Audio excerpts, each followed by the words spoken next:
Hello, welcome back to the Moonlight server. So I just got back from doing another pigman slaughter for experience. I obviously didn't stay long enough, but we did get one wither skeleton skull. That's my first one. I want to say almost this is the first one I've ever gotten, but I know this is the first one on the server at least.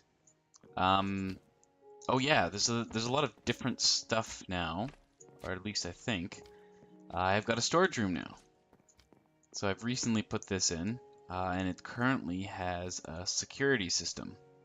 Right now, if this light's on, the security system is on.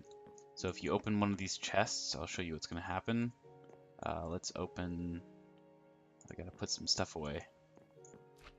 Let's open this one. So right now, I just splashed myself twice now. You just get splashed with a poison potion if the security system's active. It's noisy. But I'm probably going to switch that to damage potions so it's more immediate. Or maybe a damage potion and poison potion. It's not like I need this on the server. We seem to be very trustworthy people so far.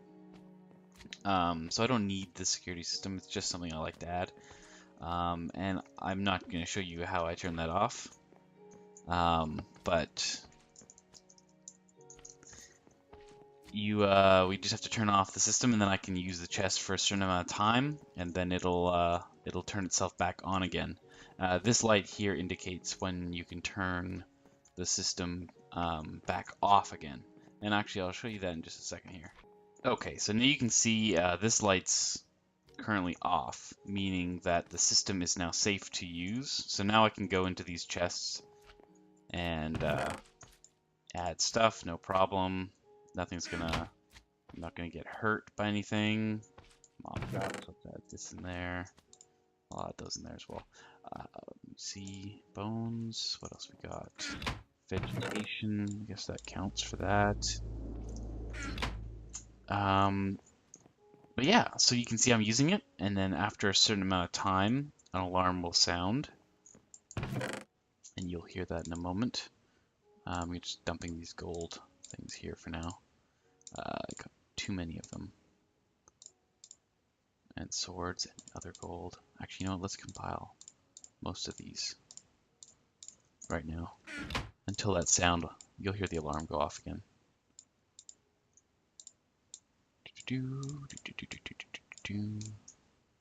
Wow, 31. Oh, and check this out. There. Okay, so that sound there means that the system's about to turn itself back on again. And the reason I have that sound is because I was in a chest one time, and it turned...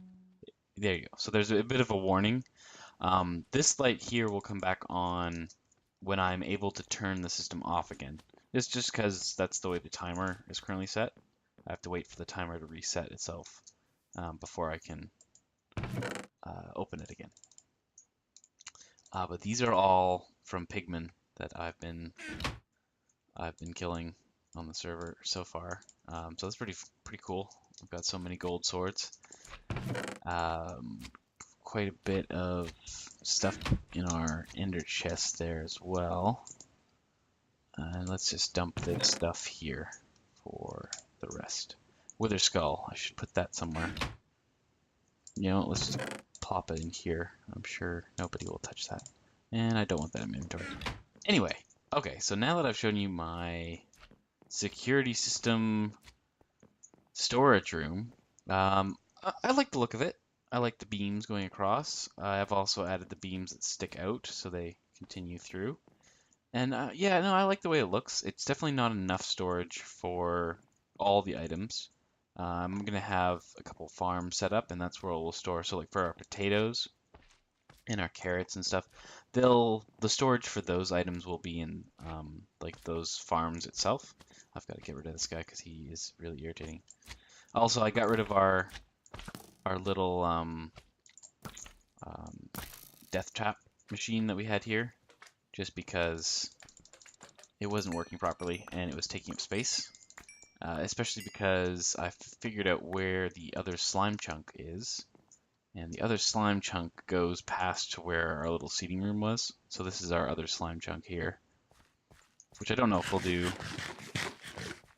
You know what? Let's do this because it's always so noisy. Let's go like that. That's much better. Much better. But yeah, so slime chunk here. You can see it's kind of lit up there. And also I have this slime chunk over here fenced off. And I kind of like this. I might do one up there like that as well. Just fenced off like this. Is that a chicken walking around in our base? No idea where he would have come from. Yeah, there he is. But yeah, I like the way this is set up because the big and medium-sized slimes can't get through this gap. I thought that maybe adding this here would prevent the little guys from jumping over it, but no, they can get over. And the little guys aren't harmful anyway, so I don't mind if they're hopping around the base too much. But yeah, for today, what are we going to do? I know I said minigame, but I haven't come up with a good enough idea yet. So, I mean, I've got a couple ideas that I can maybe work on, but I think for today, I might set up one of the rooms where I'm going to have. No, you know what? Let's do one of the minigame ideas that I had. So I'm going to find a spot where we can set it up, and then I will start setting up the little mini game that I have an idea for. If we use it, we use it. If we don't, we don't. It's not a big loss. I just had this little idea for one that I thought of that might be cool. More of a race type game. And you can see here at the back, I just want to show you quickly. Oh, that's open. Gotta close that. These are just for extra storage. This one, for example, is cobble. So that's cobble. This one here. This one's not too full yet.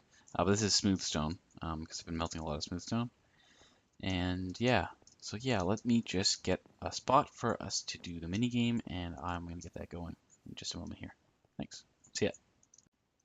Okay, welcome back. So I've got a little thing here set up, and I'll explain what this is in a moment, but I'm just gonna quickly run and grab a speed potion, and I'll show you this other room. Oops. So I've got this door here set up. So that just pops open like that. And then you can see I've just put some netherrack down, so it's a bit of a flatter area here. And then right now, I just hop on this for my speed potions. I also heard something about, depending on where the splash potion actually hits you, you actually get more out of it. I haven't tested it, but apparently if it hits in your head, you get actually a bit more out of it. And I haven't tested that yet, so we'll see how that goes. But anyway, let's jump back into it over here. So you can see what I've got set up. I'll leave him jumping around if it's not too annoying. No, you know what? It's going to be annoying. Sorry, buddy. So right here, this is going to be where the starting of your match is going to be. And then right here, we've got a little path, and then some kind of block is going to be here at the end. Right now, I'm just using cobblestone. So this is going to be a race. So I guess we're going to have maybe a couple of these set up. Could have a few of them set up. And I don't know, I still am trying to figure out exactly how I want it to work. So I'm just going to show you the idea of the game, and then we will, where's that guy?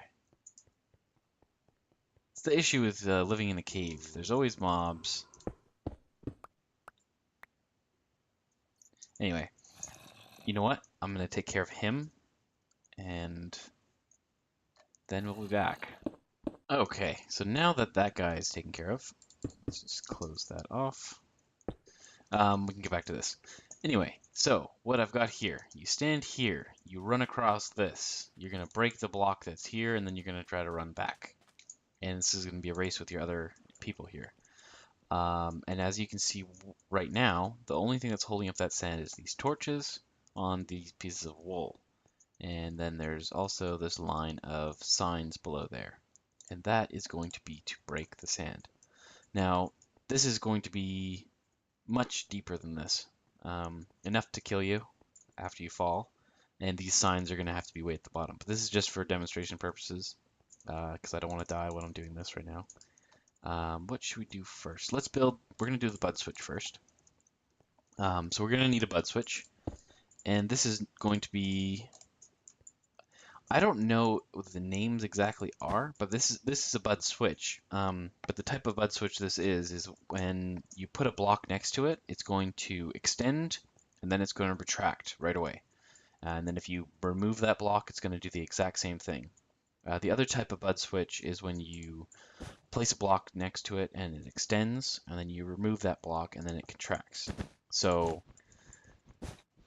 I'm going to call this a bud switch, and then I'm going to call the other ones a bud toggle. We're not going to be working with those today, but basically a toggle would be more of a when your one thing is on and then it could be off. This is not really on or off. It's just it's going to pulse when you put something next to it.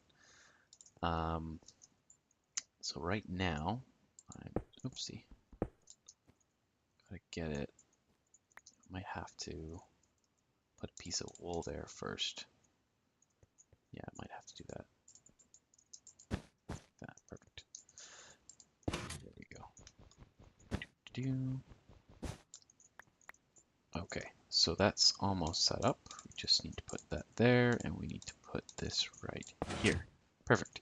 Okay, so currently the way this is set is you can see I've got a sticky piston here with this redstone block here, which is powering this this redstone dust, which is powering this piece of wool, which is keeping this torch off, which is keeping this piston not extended yet. But because of the way the things get updated, when I add a block or anything next to this piston here, you're going to see this piston extend. It's going to push but because it's going to extend, it's going to no longer power this block here, which is going to make this piston quickly retract, which is going to leave this block behind over this piston. And because this is no longer powered, this piston is going to extend and it's going to push this block back to where it was. And we're going to be back to the state that we're currently in. And I'll show you that right now. There you go. And that's going to happen when I remove it. And it's going to happen when I place a block down there as well. Okay, so now that we've got the bud switch all hooked up, and now that this block will break and trigger the bud switch, we're going to need to set up what's going to happen after that point. What is going to happen is we want all of these pieces of wool to shift and then get shift back. That's what these two pistons are for, because we want all these torches to fall off, which will cause the sand to fall. And if the player is standing on those, the player will also fall. And to do that, we're going to add a bit of a delay to it. I don't remember exactly how many we needed. Let's just do 4. Sure, 4 should do it for us. And then we're going to wrap it around like that. So this torch will get lit up once the bud switch goes off, causing those to go into this piston there. And then what we're going to do is we're going to add a repeater here set to full delay.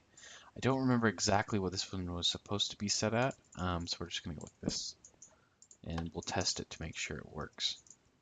And then we're going to wrap this around and another piston there to full delay. That might be too long, but we'll see. But basically what's going to happen here is after that piston extends, this piece of wool will be here, and it's going to get powered by this repeater here, which is going to cause a signal to go into this piston, and then it's going to push all the blocks that way again. And the reason we have a delay on this is because if this piston is extended, this one here isn't going to be able to push back again. So let us test this out by placing a piece of wool right there. Perfect. That's exactly what we want. And as you can see, all of the sand fell, and we have to pick this all up again. But then it's all ready to go for the next time. There's a bit of setup, and I'll show you that right now. So this will, you have to make sure you place the block you want back before you set it all up, or else you're gonna have to reset it again because it's gonna go off again. So all you do is place the torches back again, and then you just put the sand back. What I'll probably do is, this will be a lot deeper, and maybe what we'll have is after the game is over, we can have a water stream push all the items into a hopper, and then it'll get collected to make it for easy pickup, and you don't have to go down there all the time. Anyway, so let's see how the game will actually play out. So basically the way I see it happening is we're going to have a few of these lanes set up next to each other, and then someone will say go, and you're going to run. You're going to break the block, and then you're going to try to run back, and then before you get there, you're going to fall. And obviously, there's going to have to be some more logic into the game. Basically, like, I think if you break your block, you shouldn't be falling. It should cause your other opponent to fall. So that it gives you more incentive to break it faster. And the other thing is, I think we should have some combat in this as well. So maybe you can shoot at each other while you're trying to get to the block. The other option is, like, it doesn't have to be a straight line. I can come up with another way. Yeah, maybe we should come up with... I do like just the fact that you have to break a block and then get back to where you were. And if you don't make it back in time, you fall and you die. That's just the concept that I like. But the actual gameplay can be figured out and be altered. And as you can see here, this delay is going to have to be a bit longer because we didn't have enough time to run back. We'll do it one more time just for good measure. I like to test things out a million times. But at least this particular... Oh, you know what? See, this is what I meant. I forgot to put the piece of cobblestone back there. So if I placed it there now, that would go off and then cause this all to shift, and I don't want to have to reset that. So what I'm going to do is I'm going to do the opposite this time. I'm going to place a block. That's the other thing. We could have it so you have to place a block there. So once you get to the end, you break the block, and then you try to run back, and you fall. Yeah, so it's fun. Just a little thing to do for fun. And yeah, now this is all set up for us to do it again. So you may have seen this bed switch before. It's definitely very common. And you probably have seen this type of piston thing before as well. There's a whole bunch of different setups. There's a lot of different setups in Minecraft, and that's what's great. Is that there's never one way to do something. There can be a better way to do something, and there usually always is a better way to do something. Uh-oh, let's have a look here. No, we're good. Just wanted to have a look at our potion ruin. And I did switch back to Splash, and that is, as I showed you before, because I've been using this machine a lot more frequently. So let's load that up here. Oh, you know what? My inventory is always too full. But yeah, so this is where we're at so far, and I hope you enjoyed the little mini game that I'm going to be doing. Hopefully we can come up with a good concept for it, and we can actually set it up. I just wanted to show you the actual idea for the game. Anyway, hope you guys have a good day. I'm going to call an episode for now, and I'll see you guys next time. See ya.